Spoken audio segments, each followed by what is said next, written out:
The morning sun was just beginning to warm the Atlanta skyline as Dr. Monica Thompson pulled up to the private aviation terminal in her sleek black Mercedes. It was 7:30 a.m., and she was running perfectly on time for her 8:15 a.m. chartered flight to Boston. The weather was beautiful, with clear skies promising perfect flying conditions. At 42 years old, Dr. Thompson had worked incredibly hard to get where she was. Growing up in a small town in Georgia, she had pushed through countless obstacles to become one of the most respected neurosurgeons in the Southeast.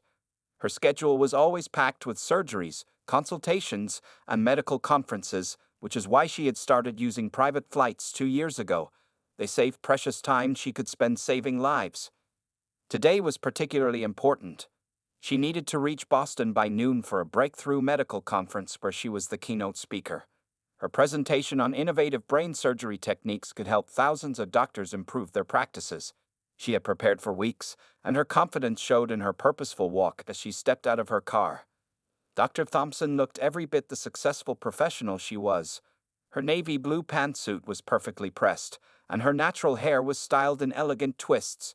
She carried a designer briefcase containing her laptop and medical documents in one hand, and pulled a small carry-on suitcase with the other. She had made this trip many times before, and everything was arranged through her hospital's executive travel program. The valet approached with a warm smile, taking her car keys and giving her a ticket. "Good morning, Dr. Thompson. Perfect day for flying, isn't it?" he said, having seen her numerous times before. She returned his smile and nodded, her mind already focused on the day ahead. As she walked into the terminal, the familiar smell of coffee from the executive lounge filled the air. Several other travelers were scattered around the waiting area, mostly businessmen in expensive suits, a few families with designer luggage, and what appeared to be a famous musician and his entourage. This was normal for the private aviation terminal, where high-profile clients could avoid the crowds of the main airport. Dr. Thompson approached the security checkpoint, pulling out her credentials and booking confirmation. She had done this hundreds of times before, and her documentation was always in perfect order. Her hospital ID badge, pilot-approved flight manifest, and government-issued identification were neatly arranged in her hand as she walked toward the security desk. The morning had been going smoothly, too smoothly, perhaps.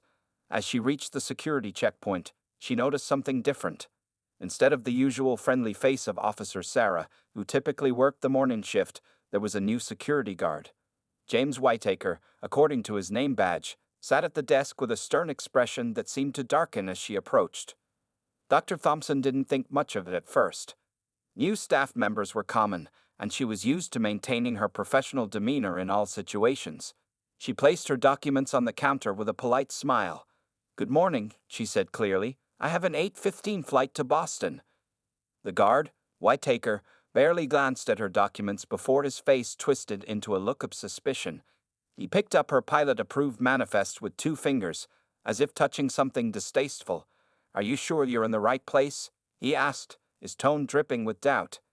"This is the private aviation terminal." Dr. Thompson felt her stomach tighten slightly, but kept her professional smile firmly in place. She had dealt with prejudice before. It was, unfortunately, not uncommon in her field. "Yes, I'm in the right place," she responded calmly. "As you can see from my documentation, I'm Dr. Monica Thompson. I have a chartered flight scheduled this morning." Whitaker's eyes narrowed as he looked between her and the documents, making no move to process her security clearance. Behind her, a white businessman walked up to the second security checkpoint, and the other guard quickly processed his documents with a friendly smile and waved through. The contrast was stark, but Dr. Thompson maintained her composure. She had worked too hard and come too far to let someone's prejudice derail her important day. Little did she know, this was just the beginning of what would become a significant moment not just in her life, but in the ongoing fight against discrimination in air travel. Security guard James Whitaker's behavior grew more hostile with each passing minute. He picked up Dr. Thompson's phone, examining it as if he expected to find it was fake. The clock on the wall showed 7:45 a.m. Her flight was scheduled for 8:15 a.m., and she still hadn't made it past the security checkpoint. "I need to make some additional verification calls," Whitaker announced, his voice loud enough for others to hear. "These documents could be fake, We get people trying to sneak in here all the time. He emphasized the word people in a way that made his meaning clear to everyone within earshot. Dr. Thompson took a deep breath, keeping her voice steady and professional. Sir, all my documentation is in order. I've flown from this terminal many times before. You can check your system. My information is already on file. But Whittaker wasn't interested in checking the system. Instead, he picked up his phone and started making calls that weren't part of the usual security protocol. As he did this, Dr. Thompson noticed 3 more passengers, all white, passed through the other security line without any additional checks or questions. The unfairness of the situation was becoming more obvious to everyone in the terminal. A young female pilot walking past stopped and watched the scene unfold, her forehead creased with concern.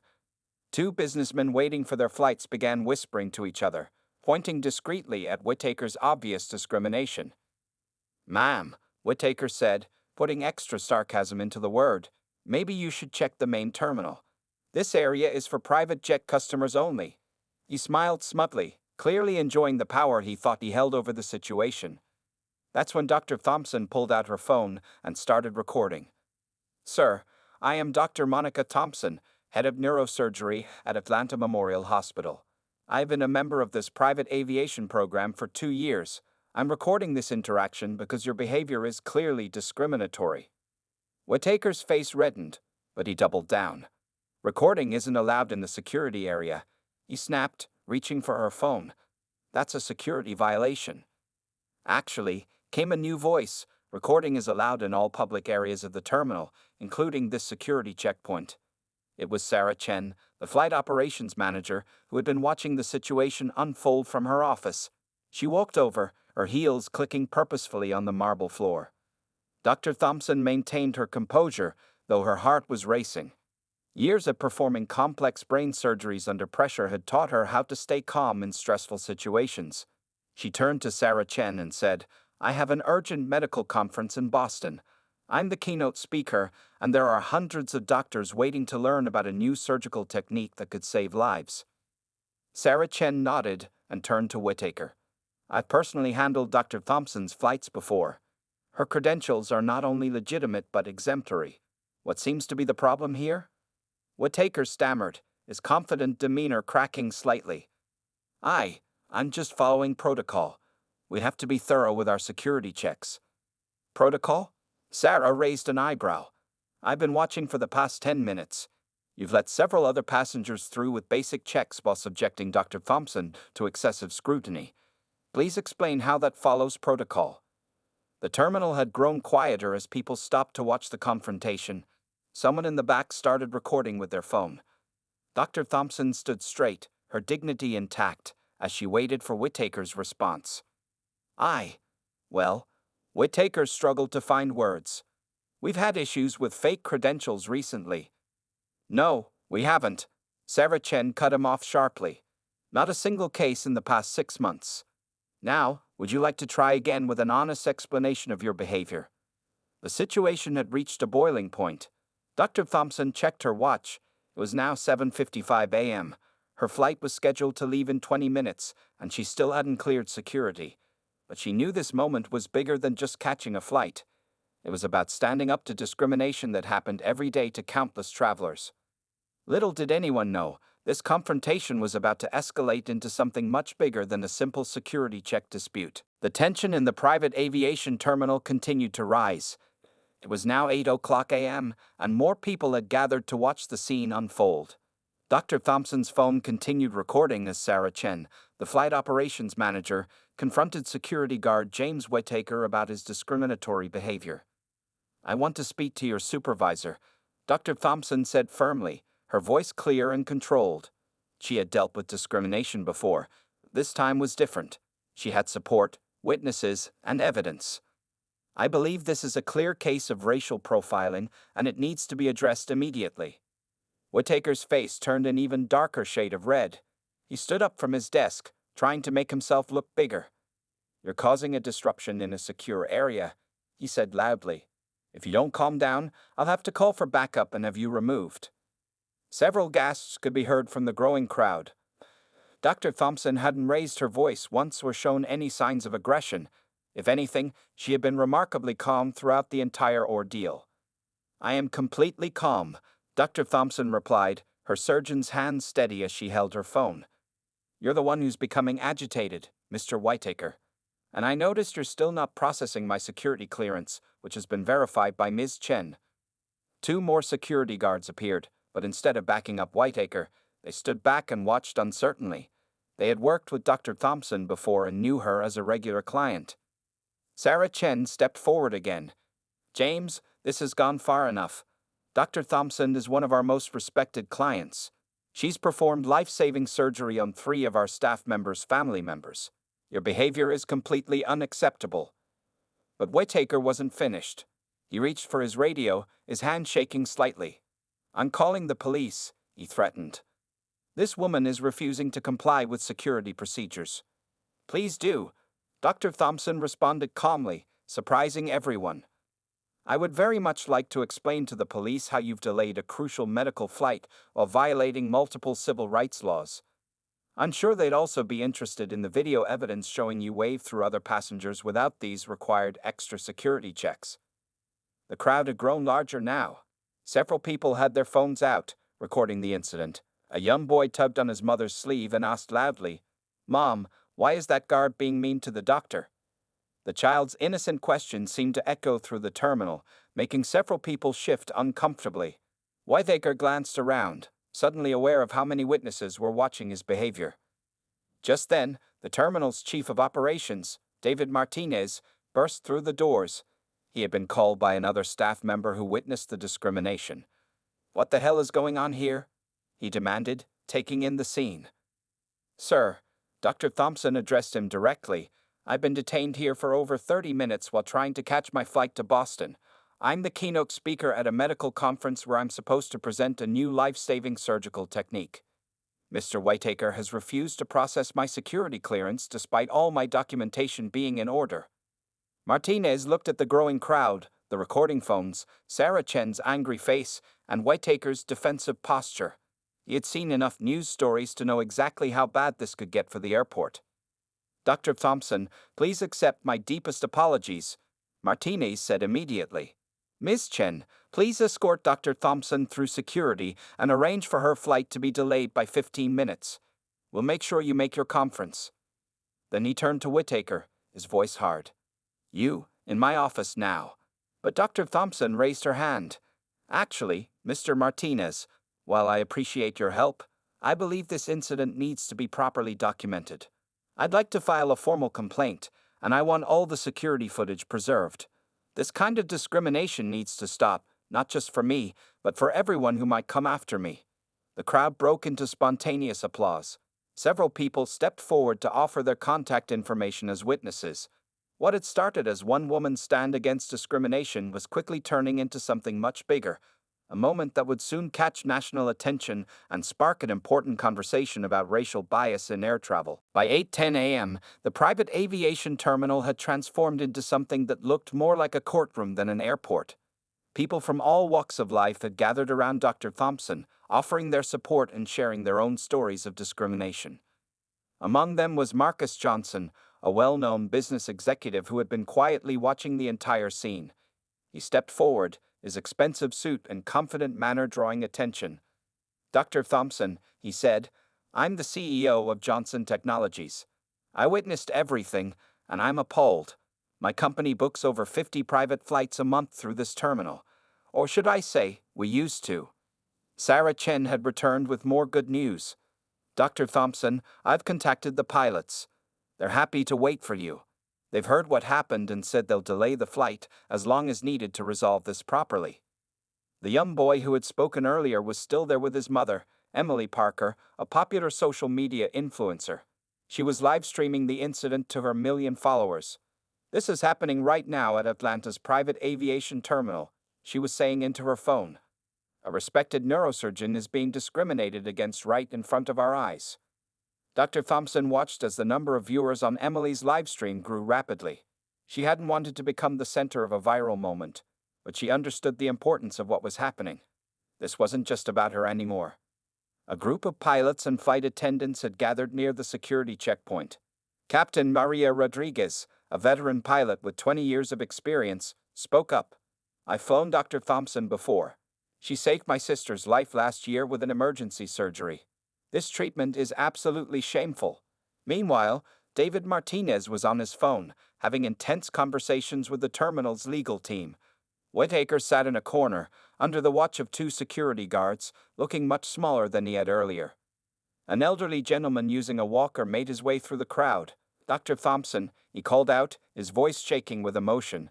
You operated on my grandson last month. He's walking again because of you. Please, let me tell them my story too. The support was overwhelming, but Dr. Thompson maintained her professional composure.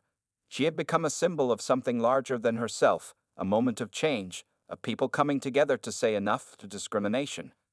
Sarah Chen returned with more updates. The story is spreading fast on social media.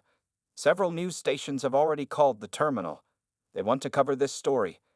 And she paused, looking at her phone. Your medical conference in Boston has heard what happened. They've delayed the keynote speech until you arrive. Marcus Johnson stepped forward again. Dr. Thompson, I have my legal team on standby. They're ready to help you file a formal complaint. This needs to be documented properly. A young security guard who had watched everything unfold approached nervously. Dr. Thompson, she said quietly, I've worked here for 3 years. What happened today? It's not the first time Mr. Whittaker has done something like this. I've been afraid to speak up, but I'm not anymore. I have dates, times, and names of other passengers he's discriminated against. The terminal had become unusually quiet as she spoke. Her words confirmed what many had suspected. This wasn't an isolated incident, but part of a pattern that needed to be addressed. Dr. Thompson looked around at the gathering of supporters, the CEO, the social media influencer, the pilots, the grateful patients and their families, and the brave young security guard. Each person represented a different part of society, all united in standing against discrimination. She checked her watch again. It was now 8:20 a.m., and her flight to Boston was waiting. But something more important was happening here. This moment had the potential to create real change, to make air travel safer and more equitable for everyone. Little did anyone know, the events of the next few hours would lead to changes that would affect private aviation terminals across the entire country. At 8:30 a.m., the atmosphere in the terminal had shifted dramatically. Dr. Thompson stood at the center of what had become a powerful movement for change. Her phone had been ringing non-stop with calls from news stations, civil rights organizations, and other medical professionals who had heard about the incident through social media. David Martinez returned from his office with a serious expression on his face. Dr. Thompson, he said, addressing her formally, our legal team is here. They'd like to speak with you about the situation. He gestured toward a group of well-dressed lawyers who had just entered the terminal. But before they could reach her, Dr. Thompson raised her hand. Mr. Martinez, she said clearly, making sure everyone could hear, before I speak to any lawyers, I want to make something very clear. This isn't about filing lawsuits or seeking money. This is about making sure no one else experiences what I experienced today. The terminal fell silent as she continued speaking, her voice steady and strong. I'm a doctor. Every day, I operate on patients of all races, religions, and backgrounds. In the operating room, we don't see color, we see human beings who need help. That's the same standard we should have everywhere. Emily Parker, the social media influencer, was still live streaming. Her follower count had exploded, with over 100,000 people now watching the events unfold in real time. Comments of support were flooding in from around the world. Marcus Johnson, the CEO, stepped forward again. Dr. Thompson is right. This isn't about one incident or one person. This is about changing the system. He turned to David Martinez. I suggest you focus less on damage control and more on real changes to prevent discrimination. Sarah Chen had been busy making calls of her own.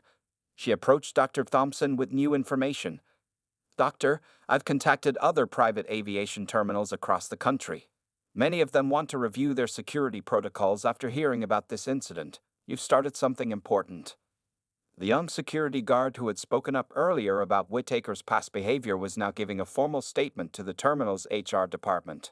Other employees, inspired by her courage, were coming forward with their own stories. Dr. Thompson checked her watch again. It was nearly 9 o'clock a.m. Her medical conference in Boston had been rescheduled for the afternoon, giving her time to handle this situation properly. She took out her phone and opened her email. "I'm going to write down exactly what happened today," she announced. "I want to create a detailed record of not just the discrimination, but also of how people came together to stand against it. This documentation will help create new training programs and protocols." As she spoke, more people started sharing their own experiences. A flight attendant talked about witnessing discrimination against passengers. A pilot mentioned seeing similar incidents at other airports. Each story added to the growing evidence that this was a systemic problem that needed addressing. Captain Maria Rodriguez approached with an idea. "Dr. Thompson, what if we created a task force?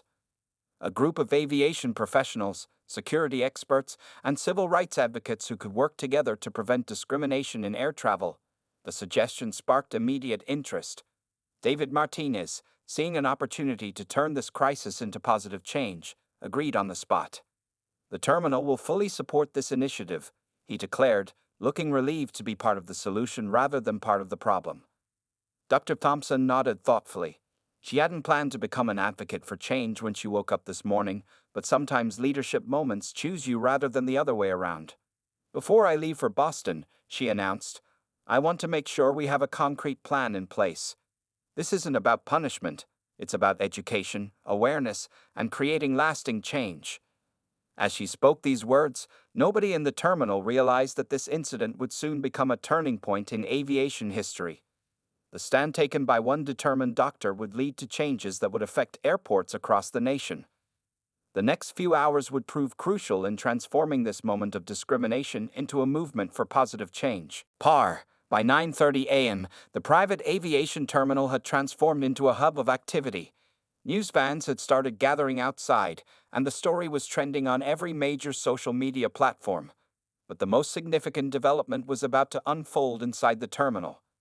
Regina Wallace, the regional director of aviation security, walked through the doors with purpose. She had canceled all of her morning meetings and driven straight to the terminal after seeing the viral videos. Her presence immediately commanded attention. She was known throughout the industry as a no-nonsense leader who had broken several glass ceilings herself as a black woman in aviation. "Dr. Thompson," Regina called out, walking directly toward her. "I saw what happened. I came here personally because this stops today." She turned to face the crowd. "Not just here, but across every terminal under my jurisdiction." David Martinez looked relieved to see Regina. She had the authority to make immediate changes that he couldn't. Regina didn't waste any time. She set up an impromptu command center in the terminal's conference room and started calling in key personnel.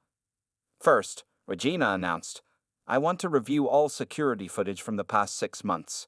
She looked at the young security guard who had spoken up earlier. "You mentioned there were other incidents. We're going to document every single one." Dr. Thompson watched as Regina took control of the situation with impressive efficiency.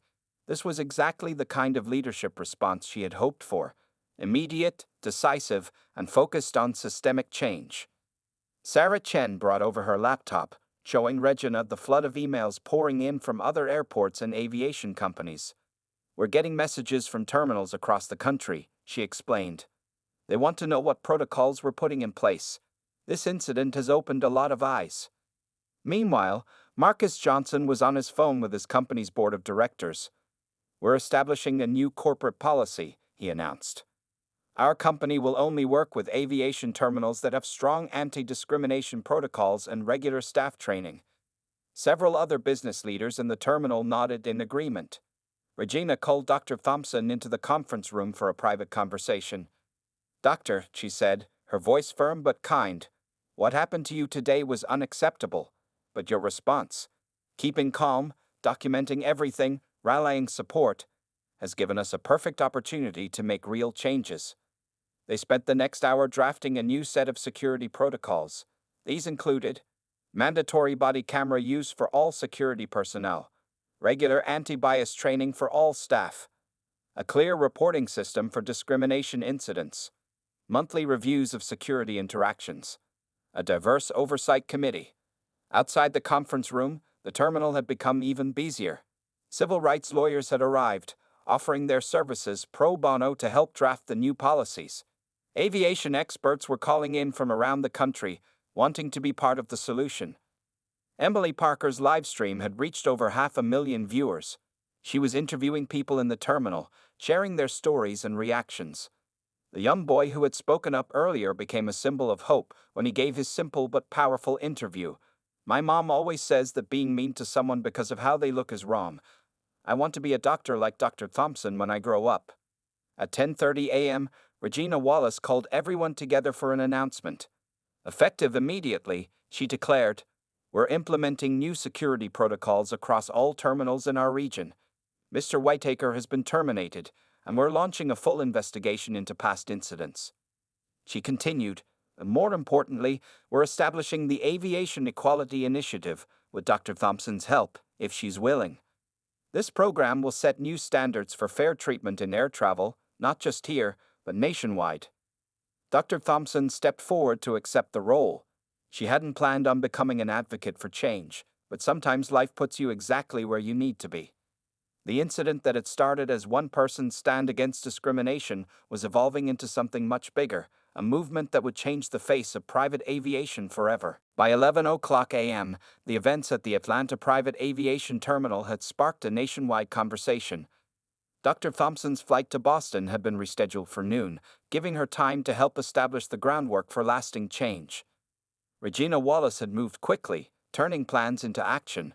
She sat at the conference room table with Dr. Thompson and a team of aviation experts, signing documents and making official policy changes. The new protocols would be implemented immediately, not just at this terminal, but across all private aviation facilities in the region. "Dr. Thompson," Regina said, looking up from the papers, "your flight's been upgraded to our largest private jet. Several other medical professionals heading to the Boston conference have asked to fly with you. They want to show their support." Outside the terminal, the media presence had grown significantly. News helicopters circled overhead, and reporters gathered near the entrance. The story had caught fire, a respected neurosurgeon standing up against discrimination and winning not through anger or violence, but through dignity and determination. Sarah Chen approached with more updates. "The video has reached over 2 million views," she reported. "And look at this, private aviation companies across the country are calling. They want to be part of the Aviation Equality Initiative. They're asking for your guidance on implementing similar changes." Marcus Johnson had been busy too. He had convinced 20 other CEOs to sign a pledge refusing to do business with any aviation facility that didn't have strong anti-discrimination policies. "This isn't just about doing what's right," he explained to the gathered crowd. "It's about making sure every person is treated with respect and dignity." The young security guard who had spoken up about Whitaker's past behavior was being praised for her courage. Regina had promoted her on the spot to lead the new security training program. "Sometimes the bravest thing we can do is speak up when we see something wrong," Bedard said, her voice stronger now. Emily Parker's live stream had captured everything. Comments poured in from around the world, with people sharing their own stories of standing up against discrimination. The hashtag Flying While Black had become a platform for change, with Dr. Thompson's story leading the way. At 11:30 a.m., Dr. Thompson prepared to head to her flight, but before she left, she had one more thing to say. The terminal fell quiet as she began to speak.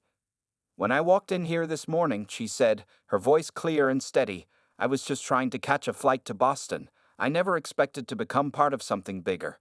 But sometimes life puts us in situations where we have to choose. Do we stay quiet, or do we stand up for what's right?" She looked around at the gathered crowd, the pilots, the security staff, the business leaders, and the ordinary travelers who had witnessed everything. Today, we all chose to stand up. Not just me, but every person in this terminal who spoke up, who recorded what happened, who offered their support. That's how real change happens, when people come together and say enough. Regina Wallace stepped forward with a framed document, the first official copy of the new Aviation Equality Initiative guidelines. "Dr. Thompson, would you do us the honor of signing this? Your name should be on the document that will help prevent discrimination in air travel." As Dr. Thompson signed the document, applause broke out across the terminal. Phones recorded the historic moment, and Emily Parker's livestream count hit 3 million viewers. Finally, at 11:45 a.m., Dr. Thompson began walking toward her gate. But this time, she wasn't walking alone. The other medical professionals who had chosen to fly with her walked beside her. The terminal staff lined up to show their respect. Even the young boy and his mother were there, waving goodbye. As she boarded the larger private jet, Dr. Thompson knew that her stand against discrimination had turned into something much more significant than she could have imagined. The morning's events would have lasting effects on the aviation industry for years to come. The flight to Boston would take off soon, but the movement for change had already taken flight. 1 month had passed since the incident at the Atlanta Private Aviation Terminal, and the changes that started that morning had spread far beyond what anyone could have expected. Dr. Thompson sat in her office at Atlanta Memorial Hospital, looking at the wall of news articles that her staff had collected about the event. The Aviation Equality Initiative, born from that morning's stand against discrimination, had been adopted by over 200 private aviation terminals across the country. Regina Wallace had become its national director, traveling from city to city to help implement the new standards and training programs. The young security guard who spoke up, Lisa Martinez, no relation to David, was now heading the new security training program. She had already trained over 500 security personnel in proper, unbiased screening procedures. Her courage in speaking up had earned her a promotion and national recognition. Dr. Thompson's medical conference presentation in Boston had gone perfectly that day, but more importantly, it had turned into something bigger. After her keynote speech about new surgical techniques, she had been asked to give a second talk about standing up against discrimination. The video of that speech had gone viral too, inspiring medical professionals around the country. Emily Parker's live stream from that morning had reached over 10 million views. She had turned her social media platform into a space for sharing stories of positive change and standing up against discrimination. The young boy who had spoken up was now featured in a children's book about courage and doing what's right. Marcus Johnson had kept his promise. His coalition of business leaders had grown to include over 100 CEOs who refused to work with aviation facilities that didn't have strong anti-discrimination policies. The economic pressure had forced even the most reluctant terminals to change their practices. Sarah Chen had been promoted to Director of Customer Relations for the entire aviation network. She had created a new system for reporting and handling discrimination complaints that was being copied by airports across the world. The security footage from that morning had become a training video, showing future security personnel exactly what not to do, and more importantly, how to treat everyone with respect and dignity. Whittaker's actions served as a perfect example of the bias that needed to be eliminated from the aviation industry. Dr. Thompson received letters every day from people sharing their own stories of discrimination and thanking her for taking a stand. But the letter that touched her most came from a young black girl who wrote, "I want to be a doctor and a pilot. Now I know I can be both, thanks to you." One afternoon, exactly 1 month after the incident, Dr. Thompson received a special visitor in her office. It was Regina Wallace, carrying some exciting news. The Aviation Equality Initiative has been written into federal aviation guidelines, Regina announced proudly. Every private aviation terminal in the country will have to follow these anti-discrimination protocols. What happened to you that morning will never happen to anyone else. Dr. Thompson smiled, remembering how she had just wanted to catch her flight that morning. Instead, she had helped start a movement that changed the entire aviation industry. Later that day, as she walked through the same private aviation terminal where it all began, Dr. Thompson noticed the differences. New security cameras were in place, security guards wore body cameras, and a large sign displayed the Passenger Bill of Rights in multiple languages. The security staff was more diverse, and everyone was treated with the same respect and courtesy. As she prepared to board her flight, a security guard, one of Lisa's new trainees, checked her credentials efficiently and professionally. "Have a great flight, Dr. Thompson," he said with genuine respect. The story of that morning had become more than just a viral moment or a news headline. It had become a catalyst for real change, proving that one person's dignity and determination could transform an entire industry. Dr. Thompson's stand against discrimination had created a legacy that would benefit travelers for generations to come. As her plane took off into the clear Atlanta sky, Dr. Thompson knew that sometimes the most important journeys aren't about where you're flying to, they're about the changes you help create along the way.